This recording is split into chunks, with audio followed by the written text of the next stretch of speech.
Assalamualaikum warahmatullahi wabarakatuh. Perkenalkan, nama saya Afenani Sabdila Piratman dengan NIM 44432230158. Pada video kali ini saya ingin menjelaskan sedikit tentang protein. Protein merupakan molekul senyawa kompleks yang tersusun dari rantai panjang asam amino. Nah, protein ini juga merupakan makromolekul yang menyusun sebagian besar sel dalam tubuh, yang mengandung nitrogen, hidrogen, karbon, kadangkala juga mengandung sulfur dan juga mengandung fosfor. Jadi protein ini dipecah menjadi beberapa bagian terkecil. Bagian terkecilnya itu disebut dengan asam amino. Nah, jadi asam amino itu bergabung satu sama lain. Nah, penggabungnya itu disebut sebagai ikatan polipeptida atau yang mengikatnya itu. Perumpamaannya tuh seperti dua orang atau lebih yang saling bergandengan satu sama lain. Nah, orang tersebut disebut sebagai asam amino, sedangkan gandengan tangan mereka atau tautan tangan mereka tuh disebut sebagai ikatan polipeptida. Nah, protein itu memiliki 4 struktur. Yang pertama tuh ada struktur primer, urutan linear asam amino yang menjadi ikatan polipeptida. Yang kedua tuh ada struktur sekunder.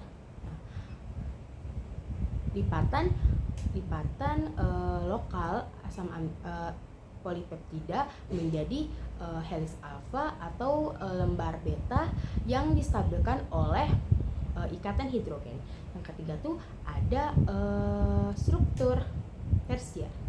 Nah, ini tuh merupakan lipatan 3 dimensi dari ikatan polipeptida yang disebabkan karena interaksi antar gugus R asam amino. Yang keempat sekaligus yang terakhir itu ada struktur kuartener, yaitu kompleks protein yang terdiri lebih dari ikatan satu polipeptida. Nah, asam amino ini terbagi menjadi dua, yaitu asam amino esensial dan asam amino non esensial. Asam amino esensial merupakan asam amino yang tidak dapat diproduksi oleh tubuh, tapi tubuh kita perlu asam amino. Nah, buat memenuhi kebutuhan tersebut, kita harus mengkonsumsi makanan berprotein seperti contoh daging atau biji-bijian. Nah, terus dia tuh memiliki gugus fungsi. Yang pertama tuh ada leusin, isoleucin, lisin, treonin, phenylalanin, terus ada tropofan, selanjutnya ada histidin, terus selanjutnya ada valin, treonin, metionin. Nah, terus selanjutnya ada asam amino non esensial, merupakan asam amino yang dapat disintesis oleh tubuh. Jadi tubuh kita ini bisa memproduksi asam amino non esensial sendiri. Seperti contoh untuk gugus fungsi, pertama tuh ada alanin, terus yang kedua ada asparagin, yang ketiga ada asam aspartat, yang keempat ada asam glutamat, yang kelima ada serin, yang keenam ada glisin. Nah, protein ini dapat diperoleh dari dua sumber makanan. Yang pertama nabati dan hewani.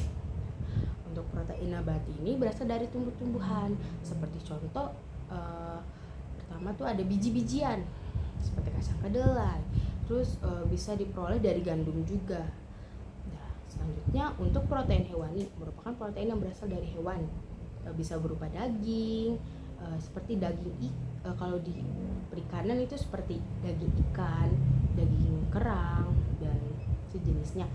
Terus bisa diperoleh juga dari daging sapi, daging ayam, daging kambing dan lain-lain. Terus juga bisa berupa telur dan susu. Terus protein ini memiliki banyak sekali fungsi dan manfaat bagi tubuh. Salah satunya itu sebagai regenerasi sel. Jadi dia tuh berperan untuk menggantikan sel yang sudah rusak menjadi sel yang baru. Nah, juga sebagai daya tahan tubuh. Itu alasan kenapa kalau kita sakit, kita disarankan untuk lebih banyak mengkonsumsi makanan yang mengandung protein. Kedua tuh sebagai hemoglobin. Nah, ini disebabkan dibantu oleh protein multimerik.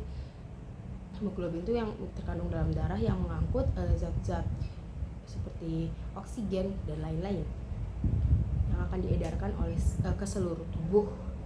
Nah, sekiranya hanya itu saja yang bisa saya sampaikan. Kurang lebihnya mohon maaf. Wassalamualaikum warahmatullahi wabarakatuh.